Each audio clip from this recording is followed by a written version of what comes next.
Legal and social awareness के इस episode में आप सभी का एक बार फिर बहुत बहुत स्वागत है। मैं करीम अहमद सिद्दीकी एडवोकेट। कैसे हैं आप सब लोग? उम्मीद करता हूं कि आप सभी लोग स्वस्थ होंगे और अच्छे होंगे। दोस्तों, जब 2019 में बाबरी मस्जिद का फाइनली वर्डिक्ट आया तो ऐसा कुछ लोग सोच रहे थे कि शायद अब मंदिर मस्जिद की सियासत से छुटकारा मिल जाएगा।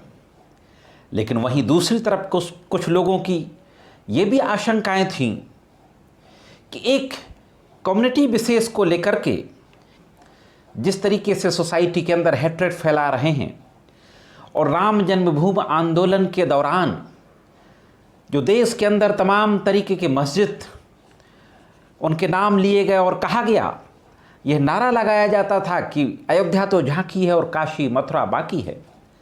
तो इस तरीके के स्लोगन्स को सुन करके कुछ लोगों की आशंकाएं थीं कि बाबरी मस्जिद के फाइनल वर्डिक्ट आने के बाद भी, सुप्रीम कोर्ट के द्वारा अंतिम रूप से फैसला दिए जाने के बाद भी ये जो मंदिर मस्जिद का विवाद है समाप्त नहीं होगा। पिछले एक हफ्ते से आप देख रहे हैं कि बनारस की ज्ञानवापी मॉस्को यानी ज्ञानवापी मस्जिद को लेकर के पूरे देश में मीडिया हो, इलेक्ट्रॉनिक मीडिया, प्रिंट मीडिया, हर तरफ एक हंगामा मचा हुआ है। आज के इस एपिसोड में मैं ज्ञानवापी मस्जिद का जो लीगल डिस्प्यूट है उसी के बारे में बातचीत करने जा रहा हूं।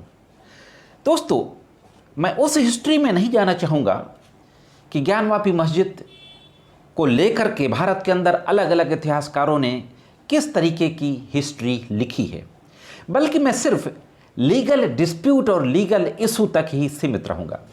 क्योंकि ये legal and social awareness channel है, इसलिए यहाँ पर हम सिर्फ सामाजिक और कानूनी जागरूकता की बात करते हैं। तो दोस्तों, जुड़े रहें आखिरी तक। शुरू करते हैं कि ज्ञानवापी मस्जिद का पूरा मामला क्या था और ये डिस्प्यूट सबसे पहले कहाँ से शुरू हुआ था। जो इसका लीगल डिस्प्यूट शुरू होता है 1991 में। 1991 में पहली पिटीशन वाराणसी के सिविल कोर्ट में दाखिल की जाती है और काशी विश्वनाथ मंदिर को तोड़ करके मस्जिद बनाई गई इस बात का भी इल्ज़ाम लगाया जाता है और वहाँ पर जो कुछ मूर्तियाँ रखी हुई थीं उन पर पूजा की अनुमति मांगी जाती है। मैं आपको बता दूं कि ये जो ज्ञानवापी मस्जिद है वो काशी विश्वनाथ टेम्पल से बिल्कुल लगी हुई है, बगल में है। तो इस तरीके से 1991 में ये सबसे पहली पिटीशन वाराणसी के सिविल कोर्ट में फाइल की जाती है। वाराणसी के सिविल कोर्ट में पहली पिटीशन फाइल होने के बाद सिविल कोर्ट में डिस्प्यूट चलता है और ये डिस्प्यूट इलाहाबाद हाई कोर्ट तक जाता है। इसके बाद दोस्तों, जब 2019 में बाबरी मस्जिद का फाइनल वर्डिक्ट आ जाता है सुप्रीम कोर्ट के द्वारा, तो बनारस के ही एक एडवोकेट विजय शंकर रस्तोगी के द्वारा ज्ञानवापी मस्जिद के कंस्ट्रक्शंस को चैलेंज करते हुए फिर से सिविल कोर्ट में एक पिटीशन फाइल की जाती है और कोर्ट से डिमांड की जाती है कि आर्कियोलॉजिकल सर्वे कराया जाए इसका। बनारस की कोर्ट अप्रैल 2021 में आर्कियोलॉजिकल सर्वे ऑफ इंडिया को यह डायरेक्शन देती है कि इसका सर्वे किया जाए और सर्वे करने के बाद कोर्ट में रिपोर्ट सबमिट की जाए। दोस्तों, इसके बाद सुन्नी वक्फ बोर्ड और अंजुमन इंतज़ामिया मस्जिद कमेटी, जो कि मस्जिद की कमेटी है जो उसका रखरखाव करती है, देखरेख करती है, उसके द्वारा कोर्ट में इस बात का ऑब्जेक्शन भी किया जाता है और जो सिविल कोर्ट ने जो सर्वे का आदेश किया था आर्कियोलॉजिकल सर्वे का, उसको स्टे करने के लिए इलाहाबाद हाई कोर्ट में एक रिट पिटीशन फाइल की जाती है। Finally Allahabad high court place of worship act के प्रोविजंस का हवाला देते हुए उस पे इंटरिम स्टे कर देता है। हाँ दोस्तों, सर्वे का जो आदेश था बनारस के सिविल कोर्ट का, इलाहाबाद हाई कोर्ट उसको स्टे कर देता है और 1991 के प्रोविजंस का हवाला दिया जाता है। लास्ट के इस एक्ट के प्रोविजंस के बारे में भी ब्रीफ में बात करूंगा। इसके बाद दोस्तों, अभी 2 साल पहले सुप्रीम कोर्ट के द्वारा एशिया रीसर्फेसिंग ऑफ इंडिया और सेंट्रल ब्यूरो ऑफ इंडिया का एक केस सुप्रीम कोर्ट पहुंचता है और उस केस में एक बहुत लंबा चौड़ा जजमेंट सुप्रीम कोर्ट के द्वारा लिखाया जाता है, प्रोनाउंस किया जाता है, और यह कहा जाता है कि भारत के अंदर जितने भी स्टे, वो चाहे सिविल केस में हो चाहे क्रिमिनल केस में हो, जो लोअर कोर्ट में जो स्टे चल रहे हैं, प्रोसीडिंग्स जिन केसेस की रुकी हुई है हाई कोर्ट के स्टे से, वो सारे स्टे 6 महीने के बाद ख़त्म हो जाएंगे अगर वो स्टे इन्हेंस एक्सटेंड नहीं कराए जाते। इस बात का सहारा लेकर के फिर से बनारस के कोर्ट में एक एप्लीकेशन दी जाती है, और जो आर्कियोलॉजिकल सर्वे ऑफ इंडिया के जो ऑर्डर था, जो सिविल कोर्ट का जो स्टे कर दिया था इलाहाबाद हाई कोर्ट ने, तो यह कहा जाता है कि सुप्रीम कोर्ट के ऑर्डर से ये स्टे खत्म हो गया और फिर से उसकी कार्रवाई चालू हो जाती है। अब तक दोस्तों इलाहाबाद हाई कोर्ट में कुल 5 पिटीशन फाइल हो चुकी हैं और सुप्रीम कोर्ट में भी पिटीशन फाइल हो चुकी है। सुप्रीम कोर्ट में 2021 मार्च में एक पिटीशन फाइल की जाती है और प्लेस ऑफ वर्शिप एक्ट को सुप्रीम कोर्ट में चुनौती दी जाती है। उस समय ऐसे बोबड़े साहब सुप्रीम कोर्ट के चीफ जस्टिस थे। सुप्रीम कोर्ट तैयार हो जाती है प्लेस ऑफ वर्शिप एक्ट को एग्जामिन करने के लिए। अब लेटेस्ट देखते हैं कि अभी क्या हुआ बनारस में, जो ये हंगामा मचा हुआ है। मैं आपको ये भी बताता चलूं कि वर्तमान समय में हाई कोर्ट में 5 पिटीशन फाइल की जा चुकी हैं और कम से कम 3 से 5 पिटीशन सुप्रीम कोर्ट में भी इस मामले को लेकर के फाइल की जाती हैं।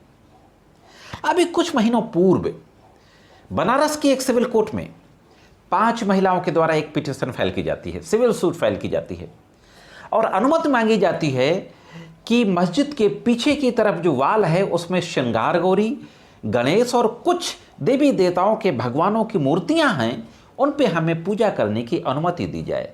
और यह भी आशंका जाहिर की जाती है कि इन मूर्तियों की तोड़फोड़ भी की जा सकती है, उनको सुरक्षा भी उनकी की जाए, और इसके लिए एक एडवोकेट कमिश्नर को अपॉइंट किया जाए।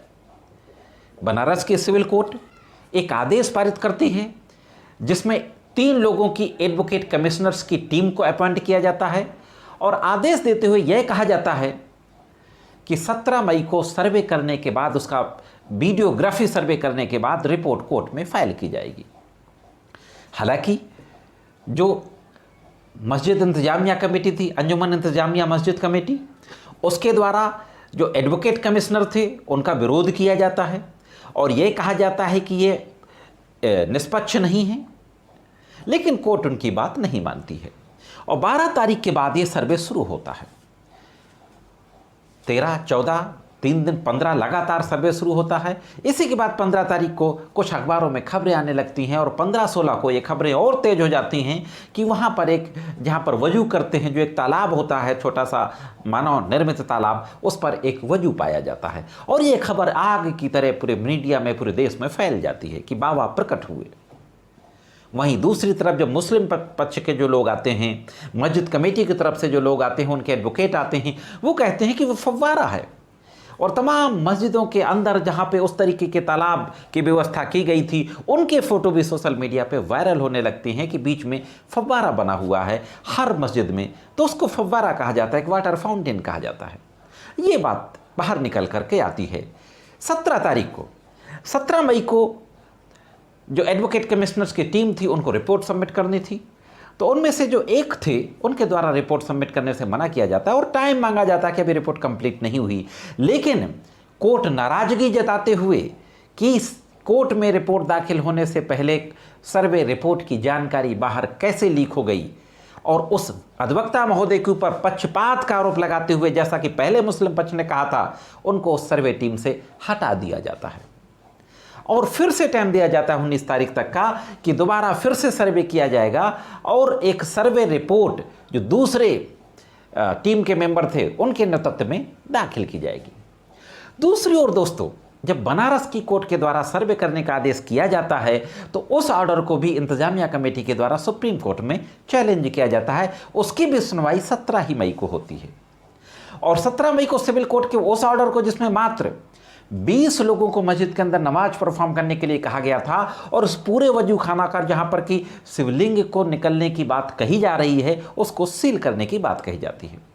सुप्रीम कोर्ट के द्वारा यह तो कहा जाता है कि हाँ, उस एरिया को सुरक्षित रखा जाएगा, सील रखा जाएगा, लेकिन जो 20 लोगों की जो नंबर फिक्स किया गया था सिविल कोर्ट के द्वारा नमाज परफॉर्म करने के लिए, उस आदेश को रद्द कर दिया जाता है। साथ ही यह भी कहा जाता है कि नमाज अदा करने वालों के लिए किसी भी प्रकार की परेशानी और असुविधा नहीं होना चाहिए, और फिर से उसमें डेट दे दी जाती है सुप्रीम कोर्ट के द्वारा भी अग्रिम सुनवाई के लिए। तो इस तरीके से बनारस कोर्ट से लेकर हाई कोर्ट और सुप्रीम कोर्ट तक, हाई कोर्ट में भी आज, इलाहाबाद हाई कोर्ट में भी आज ही इस मामले की बहस शुरू हुई। हालांकि वक्त कम था, बहस अभी कंटिन्यू है। तो अभी डिस्ट्रिक्ट कोर्ट में, हाई कोर्ट और सुप्रीम कोर्ट तीनों जगह इस मामले की सुनवाई चल रही है। अब जो एक बात आई थी बीच में, place of worship special provision act 1991, पूजा स्थल अधिनियम, उसकी धारा 3 में कहा गया है कि 15 अगस्त 1947 से पहले किसी भी धार्मिक स्थल के प्रकृति को चेंज नहीं किया जाएगा। अगर कोई ऐसा करता है तो धारा 3 के तहत अपराध होगा, क्रिमिनल एक्ट होगा। इस एक्ट से बाबरी मस्जिद को बाहर रखा गया था। बाकी सारे धर्म स्थल इस एक्ट के अंतर्गत कवर होते हैं।